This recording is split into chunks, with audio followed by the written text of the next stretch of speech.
Keep on counting. Hello, I'm Dr. John Middleton, and this is Family Life in the North Country. Today I'd like to talk about loyalty in families. It's ubiquitous, means it's everywhere, it's prevailing, it's a necessity, it's a glue that holds families together, and if it holds families together, it holds societies together. Love and loyalty. You know, we admire loyalty in friends. It's one of the prize qualities of friendship. Very strong quality. We admire it in families. Let's talk about it for a few moments, really.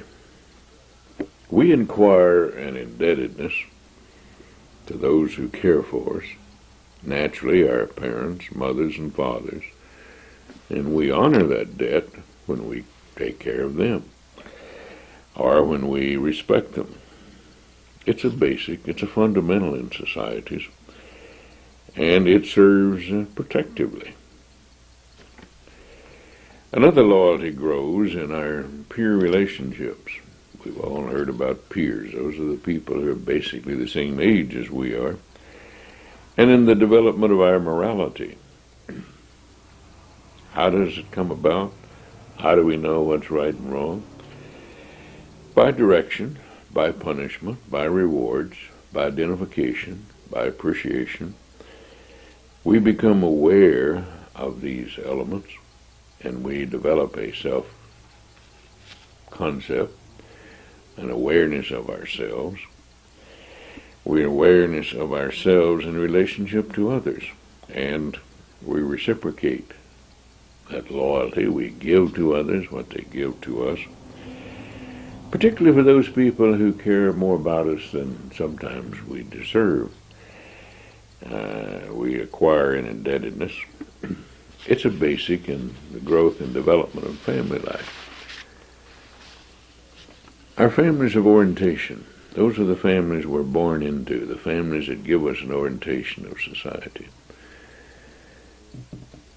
It's one of those characteristic institutions. As we grow, we become aware of what the people in that family do, what they don't do, how they do certain things. And through our identification, we want to imitate. We want to do the same thing, which may well be an instinct. We then have to find, and we do develop an idea, that we have to go outside of our families to find an adult to do the same things that adults in our families do. To become head of our own families, then, we have to go outside of our family. And, of course, there's where we're interacting with our peers. And the peers are selected for us by our parents, basically. Peers get blamed for a lot of different things, but practically everywhere, the family picks the peers for people. Where one lives, schools, whatever institution one goes to, whatever one does. But our peers also give us another way of relating and learning what's right and wrong. We develop a loyalty to that group. And we can see it the more the family is dissolving around us, the more we are dependent upon peers. And oftentimes, families today, I hear parents talking about wanting to socialize their children, get them into school so that they'll learn how to socialize, and in a way passing the buck to the peers to teach the children various things. Peers give us a model. It gives us a group to communicate with, to learn how to communicate. It gives us a way of relating and what's acceptable and what isn't. So we develop a morality that in part is based on what the group that we are in, what it believes. Not just what we're taught, but what the group believes that we identify with. You know, the families go to a great deal of trouble setting us up in, well, my family didn't, but young families do. They set us up in different groups. Athletic groups, sports groups, all kinds of groups, societies. We do these things, we see it being done in families, and it takes an awesome amount of time. And most families are working, saying they're doing the very best they can, or that the best they know how to do for their children, to provide the children with all sorts of opportunities. And it's almost a basic, though. If you study these things, you see that the typical two-job family today seems to be working against itself in developing loyalties and patterns of behavior that get children to think about families. As you hear, I hear, I'm sure most anyone has observed the extent to which families run around providing for children, getting them into this group, that group, being taxi drivers. Spend a lot of time and money doing that sort of thing. And what happens? The children typically don't contribute much to the family. The parents are contributing a great deal of time and energy toward the children. But if the family sometimes gets in conflict with what the group wants to do, for example, a parent may say, do your chores before you do thus and so, the child may come back and say, but you know, they're depending on me. I'm whatever position playing in that particular game or sport. And the parents respect the group, and so the typical parent would say, okay, do the chores when you get through with that. There's another quality here. If you want somebody to like you, get them to do something for you. We tend to learn to be loyal to the group that we do things for. I wish I had discovered that little truth. I recall reading it and where I was when I read it, about 50 years ago. But it's really an interesting quality. If you want somebody to like you, get them to do something for you. All right, apply that to families. Parents are doing a great deal for children. What are the children doing for the families? So often today, the children aren't given any opportunity to do anything for the family. So what happens? Parents are very loyal to the children, but the children don't develop a reciprocal loyalty to the family.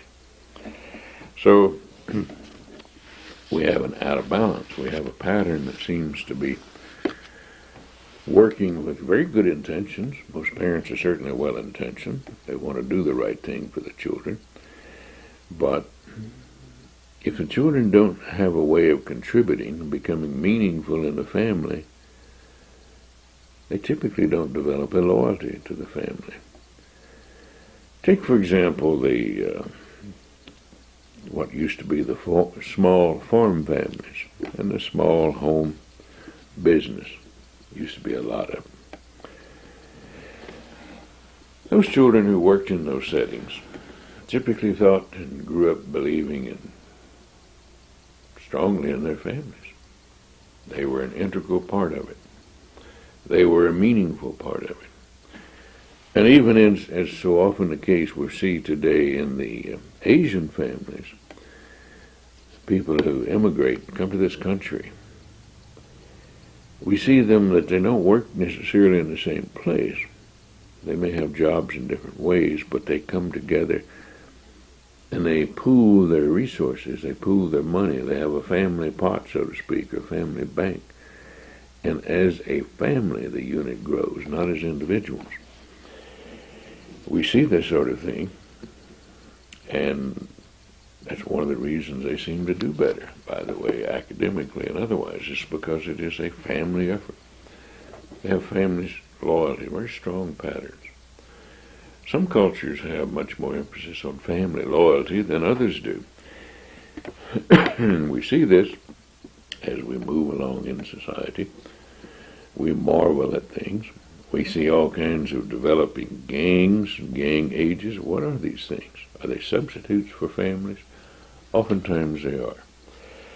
Everyone needs and wants to be needed. We need to have a way of establishing our identity, of doing things. Why not let that be part of the family? We see so many people who are paying their children to do things in families. And I'm not sure that's the best way. I'm not opposed to family allowances. Children receive an allowance. But I think in the long run it probably is a disservice if children are paid to do the things they ought to do anyway. Let a child contribute. Let a child be part of something that's meaningful. And I'm well aware that there are some families, particularly in single-parent family units, where the children are dependent upon far too much. Some of them run the household. It's not hard to look around and see sometimes a small child running a whole household. It's a big job for a child. Too big, I think. It troubles me that there's so many people who get into relationships that are intentionally, openly not making commitments. See, loyalty is part of a commitment. We have so many relationships today. Can't call them marriages. They're intentionally avoiding marriage.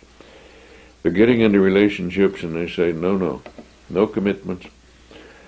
Each one of us is free to move along. If we're not modeling, showing children how to make commitments, how can we expect them to make them?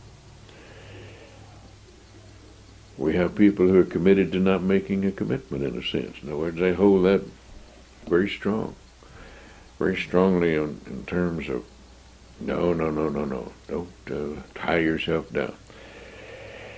And yet, a lot of these people expect and really demand a loyalty in that relationship. But it's a peculiar thing, a loyalty without a commitment.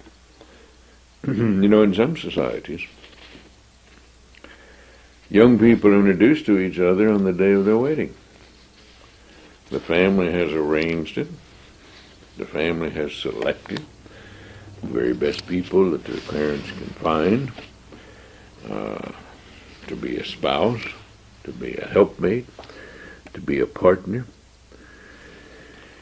The children transfer their loyalty from the family to the new spouse. And what happens? Most of the time, love grows out of that. We tend to think kindly, fondly of those people we have a commitment to.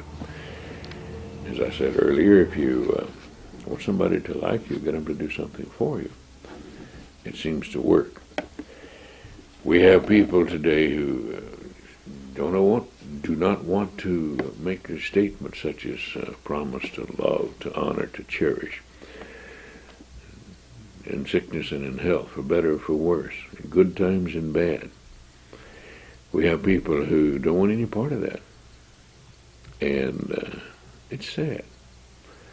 I think it's sad because I think society in the long run is going to suffer for the lack of it. We have a problem. Can we talk it over with the children, grandchildren, the godchildren? Can we talk about these things? Can we set a pattern that says every family needs a sense of loyalty? Everyone in the family needs a sense of belonging. Can we set up a model so that can happen? Let's review in our own lives what we're loyal to. What are we loyal to? Spouse, school, church, political party, a union, an athletic group, some sports group, something like stamp collectors. People need an identity and they need a feeling of loyalty because it gives them an identity to be associated with these things. And sometimes people don't know why they belong to a particular group. I find very few people who can explain why a particular political party is chosen. A person belongs to it. Most of the time they don't really know what that political party stands for, but they stand for something and so they are loyal to that. Marriages should be the place where people can feel and develop a loyalty. It's important in any of our societies to teach children how to make a commitment. It requires discipline and order. It's also a motivation for survival. These are the basic ingredients of society. I see a number of programs that are designed to teach people to establish basically a loyalty only to themselves. Only to themselves. If it doesn't benefit the individual, don't get involved. They're hedonistic, that is, they're self-centered, they're selfish, they have situational ethics, and really don't want to establish a loyalty to anything outside of themselves. Now, these same people get involved in other kinds of groups. They may be what some people up here call the tree huggers, or something else, a loyalty to that. But I see these programs, and I'm sure you do too, but if you look at them, you'll find them in schools and colleges. It comes under the name of secular humanism, where people are taught that the best thing to do and the way to develop is to be loyal to oneself. Called secular humanism. Now, when you find them, I challenge you to look to see how can you stem the tide. What can you do about it? How can this be turned around? We have loyalty that goes under the name of patriotism. It's a necessity for society, for a society that's going to last. And lately we're having challenges even to that, aren't we? Some very strange and peculiar things going on that cause people to question about their own patriotism. Until another time, I'm Dr. John Middleton. This is Family Life in the North Country. Have a good one.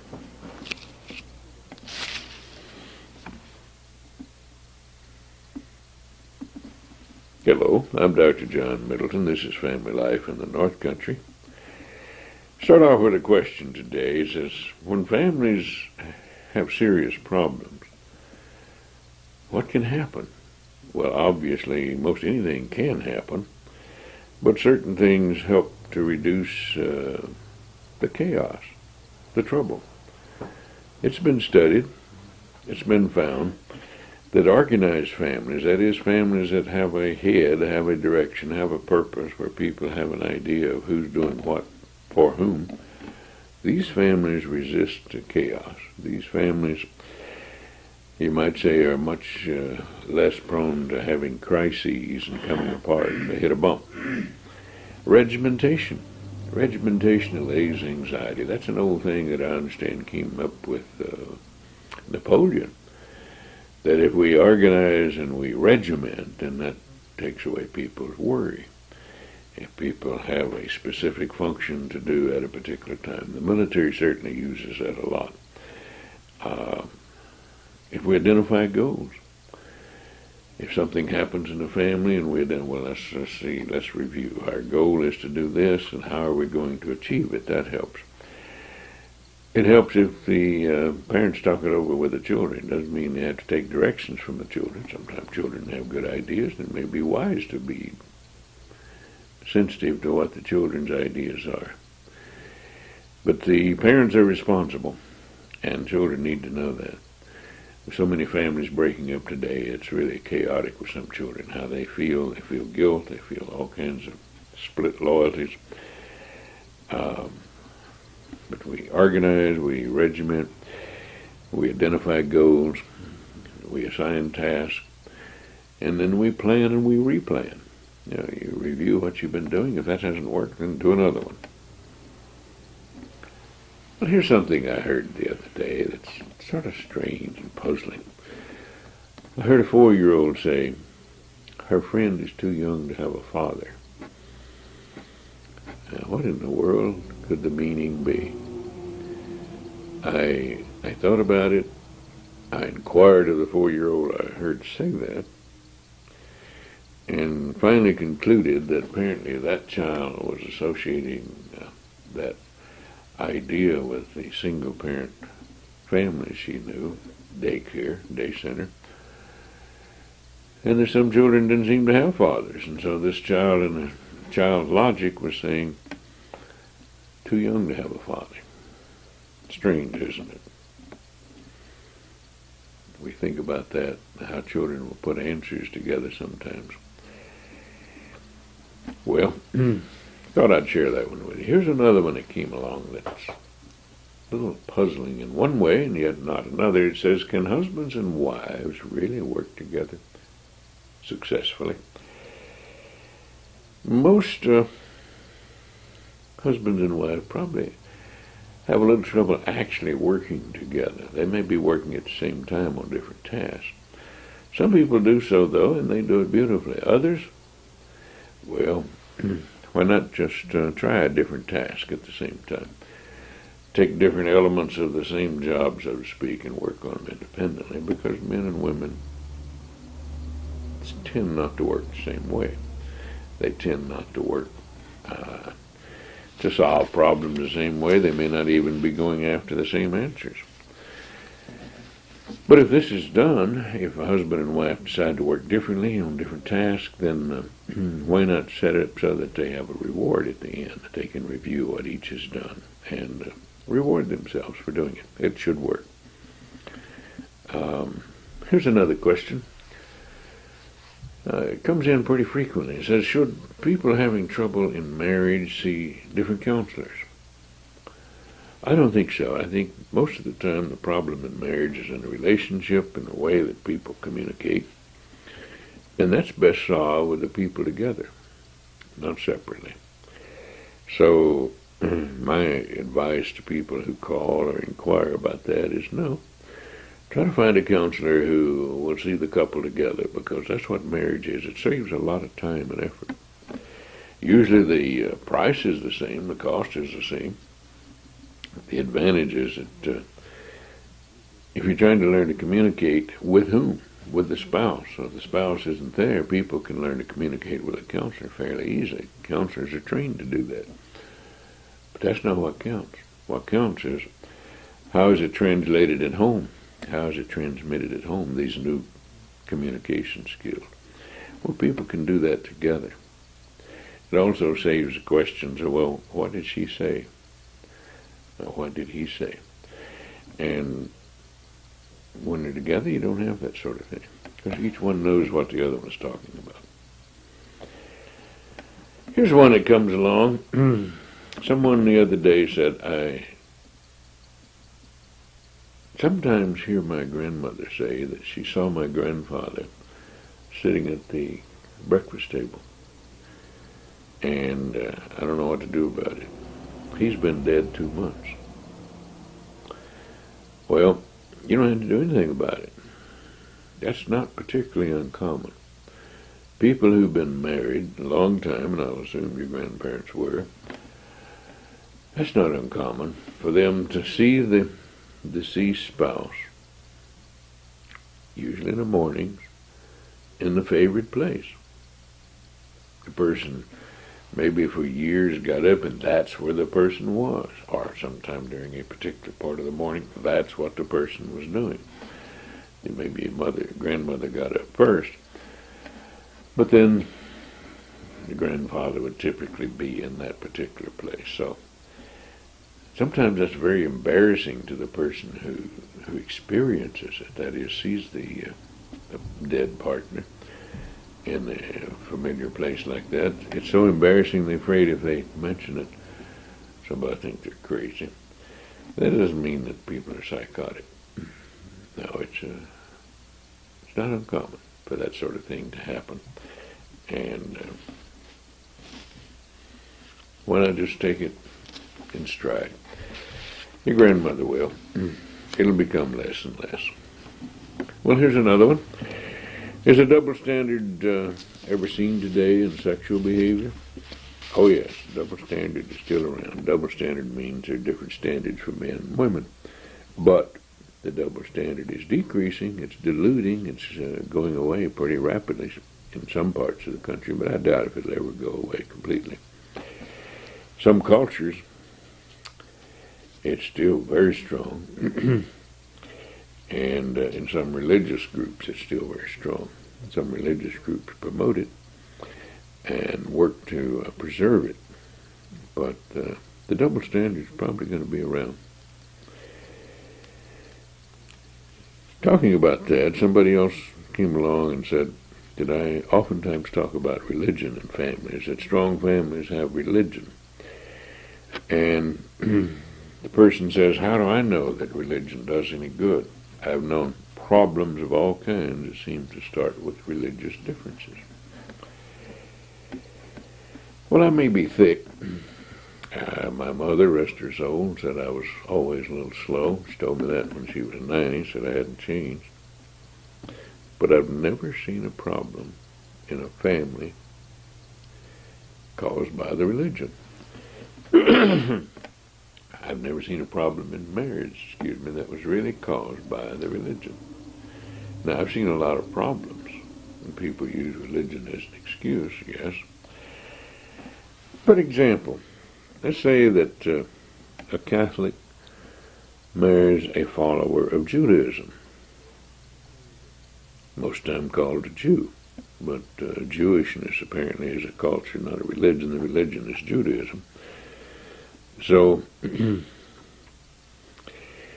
these people are loyal to their religions, each religion says children should be reared in the faith of the parent. Well, how can this be reconciled? Simply put, it can't.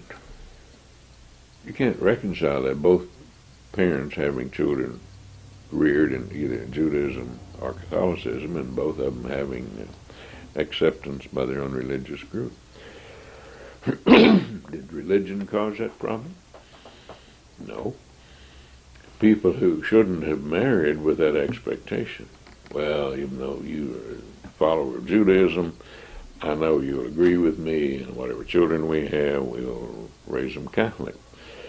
Or the other one says, well, I know that you mean well, but when it all boils down to it, I know that you won't recognize and accept the fact that my Judaism expects me to rear children in Judaism. And so you'll concede.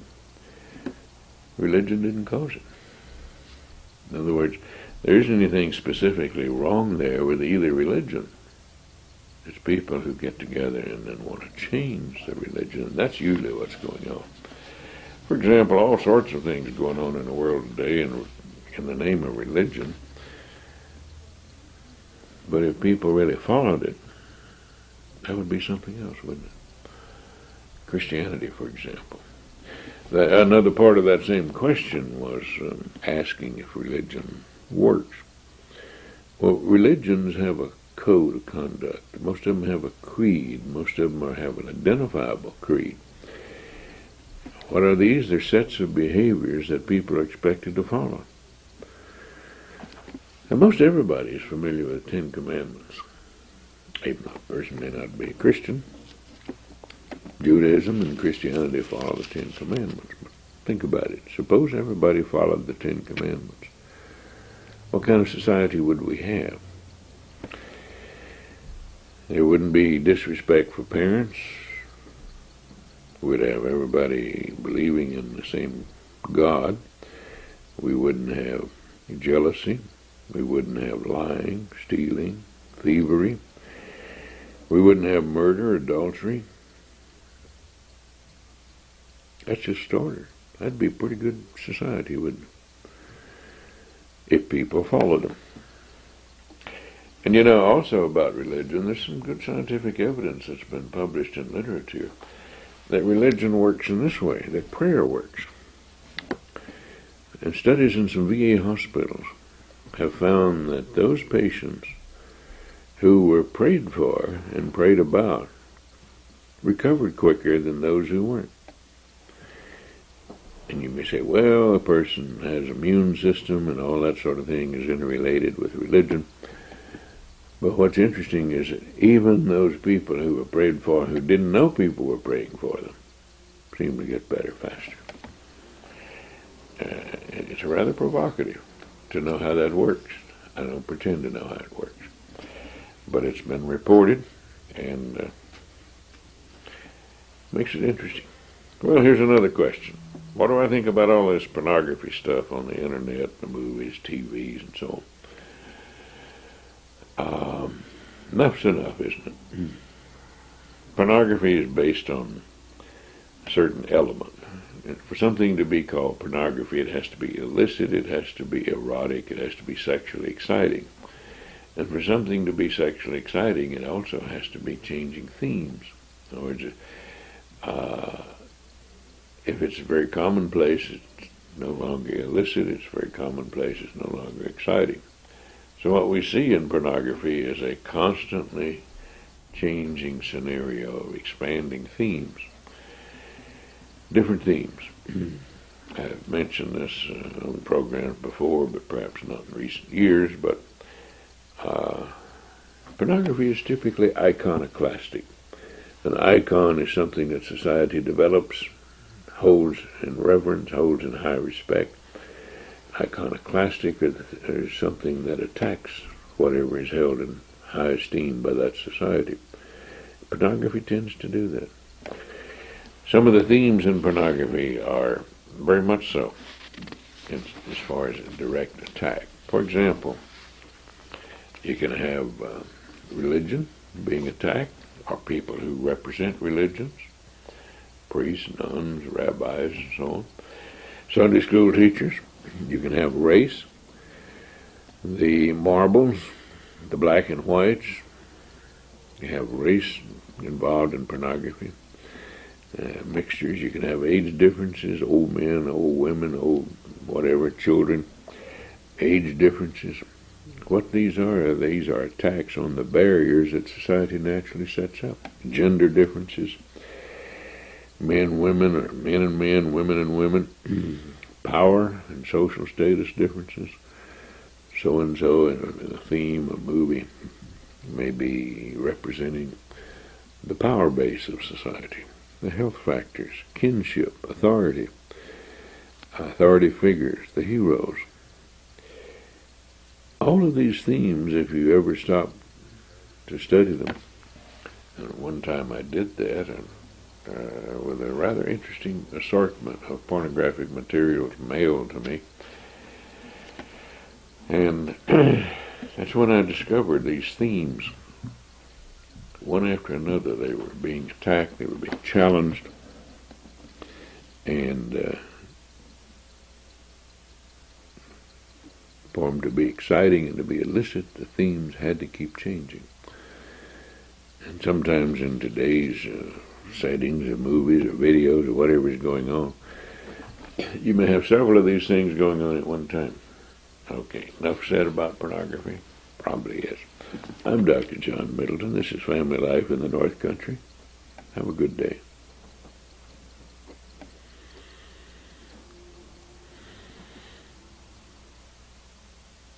Hello, I'm Dr. John Middleton. This is Family Life in the North Country. To start off with today, I'm going to talk about, just a moment, about child labor laws.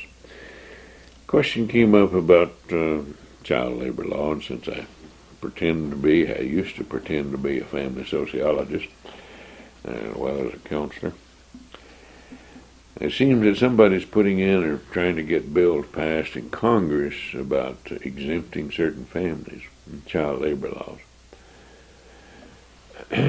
Exempting the Amish family, for example. See, the Amish families, those kids work in the families. They work right in the farm. They work whatever they're doing. The girls work with their mothers. The boys work with their fathers. And so often these things are a violation of the child labor law, the way they're established. So child labor laws usually have exemptions built in for, say, a family business. I think good parenting, they won't let the children be abused. They won't abuse the children themselves. But child labor laws may be a disservice in terms of trying to rob people of something that they're doing. Let's think about it. Reminds me several years ago, oh golly, a long time ago now, come to think of it. I did a conference on adolescence being man-made. That may sound strange at first, but think about it. Adolescence is a period of time and a growth pattern that people go through. Awkwardness, a little bit of discomfort, but it's really short-lived. Biologically, it's short-lived. On the other hand, socially, it's been extended on and on and on and on. You think socially? Yeah. One of the things that's extended it is children not being allowed to work. One of the things that's extended is compulsory education. Children being required to go to school and required to stay out of the labor market. See, roughly 1850, a little farther back than I can remember, we had programs rarely involving young people. What'd they do? The girls learned to be like their mothers, the boys learned to be like their fathers. They were in apprenticeships. They learned to trade, or they learned to take care of themselves and what they were expected to do in life. The girls basically learned the domestic skills and the domestic arts. And the boys, they learned to do what their fathers did. Did it cause a problem? Probably not. But you start changing things and require kids to go to school. I know when I was a youngster, part of the time we lived in the country, excuse me, and during cotton chopping season, or during cotton picking season, different programs came about. In school, they would accommodate the children being out of school to go help the families. School would just be vacant. Probably most people can remember that up here. Excuse me, I've heard this about the potato gathering. That schools used to be oriented around what families had to do. And the potato harvest. Excuse me. What we're seeing is that government is becoming increasingly involved in what families do and how their children operate, to the extent that we've created a social situation, and it's adolescence. There's a period of awkwardness there that doesn't relate to the physical awkwardness. That's short-lived. Children can't be adults and they can't be children. So they're adolescents. And I think that's largely man-made. That's a product of how society's been putting it together.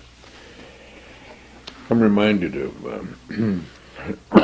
excuse me, so many young people in World War II, as young teenagers, 17, went into the military. Did they have an adolescence? Were they adolescent in the military? No. They didn't act it. They had to do the same thing everybody else had to do, militarily. And they performed rather well. They didn't have time for adolescence. I saw some of these people who were combat veterans who still weren't old enough to buy a drink at a bar. Lieutenant Colonel, some of you remember Lieutenant Colonels in the Air Force after 50 missions. Those guys usually were promoted to Lieutenant Colonel. He still may not have been 21 years of age. So they couldn't buy a drink at a bar. But just like today, they could live and die for their country, but they couldn't enjoy or be a part of some of it.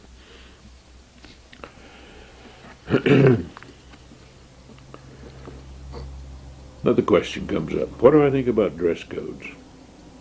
Basically, I'm for them. I think dress codes do a lot for kids.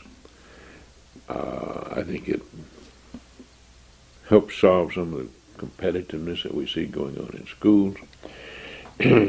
We see a lot of money being spent on certain styles. It used to be shoes. Well, shoe style seems to be dying down a little bit, that everybody has to have a certain brand. The brand name has to be showing. That always makes me think of the sandwich boards way back in the Depression. And I still have a thing against it. I don't want to wear brand name clothes where the brand of the clothing is showing. I think that's kind of foolish. I'm advertising for somebody else. In the Depression, people wore sandwich boards, signs they carried around, advertising things like that. And that's what it makes me think of. But I think dress codes are useful. I'm reminded of right across the street over here on Route 9 at Shazy School. They have a dress code, for example, for the senior. It's not the prom. It's what do they call it?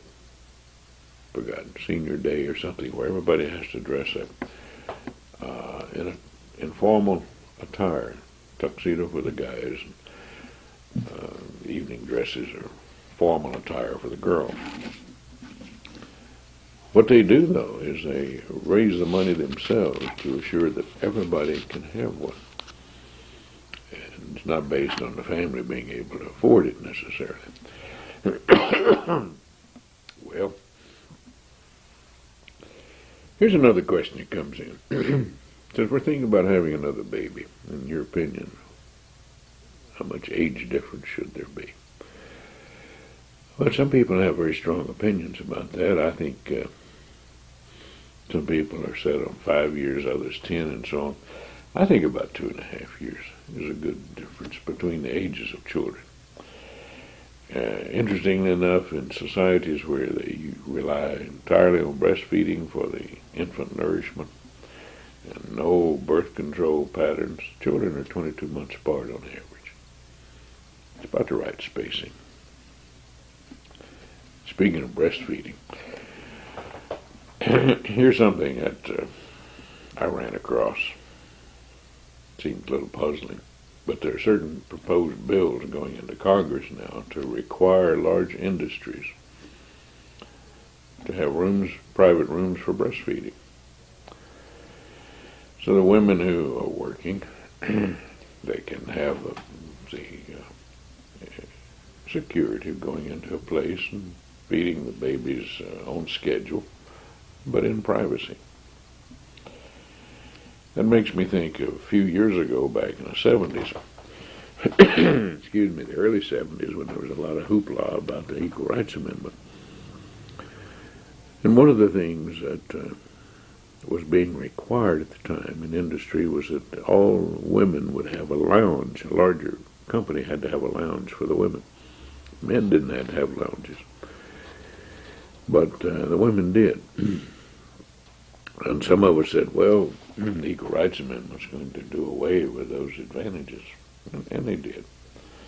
The Equal Rights Amendment didn't pass, but the legislation passed that was enabling the same thing. Now we're coming back to it. Okay, we did away with lounges, but now we have to have private rooms for breastfeeding. It seems to go in cycles, doesn't it? I'm all for that, but I'm more in favor of women who are breastfeeding. Why not stay home and rear the babies? I think that'd be better for everybody because they're going to be cared for in the factory's nursery while you're on the assembly line or whatever it is. I think it'd be a better way of doing it. And here's one. It says, I heard my sister say something that girls are much easier to raise than boys. Is there any truth to that? Afraid so. I think the differences have been known since probably Adam and Eve. Boys and girls are different. Teachers have been observing this. It's been part of the educational system for a very long time. And mothers usually say that they can tell the difference between a boy and a girl before they're born by the activity level. Boys are more active before birth. As boys mature, more is expected of them. As girls mature, more protection is given to girls, and parents are more worried about girls, obviously relating that to pregnancy. So yes, there are differences. There always has been a difference, and probably will continue to be in spite of what some of these social programmers are trying to do to make everything the same. And here's another one. It says, are there reliable signs about suicide? Can you really tell if somebody wants to commit suicide? No, there's no absolute sign.